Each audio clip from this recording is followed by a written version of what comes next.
do you think the biggest storyline is this league-wide? Well, I don't know. The Miami situation is probably a big storyline league-wide. I think that was probably talked about more than anything else. So maybe that. Vindicated for that decision? Do you feel? I mean, how do you kind of feel looking back on how? Well, I don't know if vindicated is the right word, because that means to be vindicated means that some people said that wasn't the right decision to start with. So, having said that, there was about 6 or 7 teams that have cap room, and really one team had a lot of success. Yeah. Okay, so, and everybody else was just so-so with that cap room, and we made a decision that we are rebuilding, and we didn't know if one of those main players wanted to be part of a rebuilding situation, and it turned out they didn't.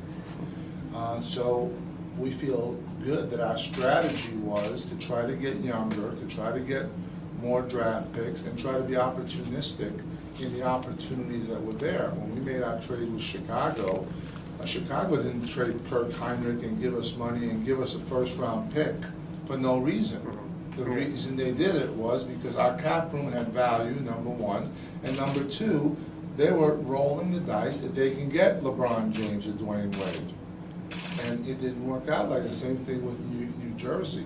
They didn't give us a player because they wanted to get rid of the player. They gave us a player because they wanted to create more cap room to get those players, and it happened that they didn't get them. So we feel that what we did fit into our strategy and fit into our game plan, not only for this year, but for long term.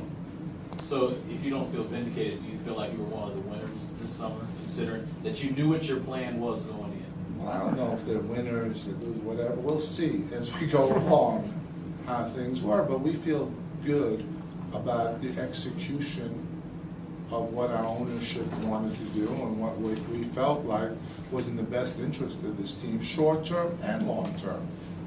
We maintained cap flexibility with what we did, and we were able to add some talented young players. Now, time will tell how the whole thing comes together and how it works out, but everybody has their own plans, and I'm not here to criticize anybody else for what they did, because everybody has a plan that they want to execute, and I'm sure they had every team has reasons and the ways that they want to do their own thing. But if you ask me, all the free agency, Miami, yeah, they did very, very, very well.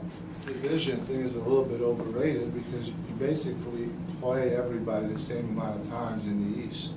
Every once in a while you might play New Jersey 3 times a year, or Detroit 3 times, but most of the time you play everybody 4 times anyway, and so it's not like we have a major disadvantage having to play them. But if you want to win your division, obviously having Orlando and Miami, it makes it a little more difficult because they are outstanding teams. But it's not that adverse to you making the playoffs or what type of record you have at the end of the day, because you might have maybe two more games against teams in that division than you would against teams in all the other divisions in the East.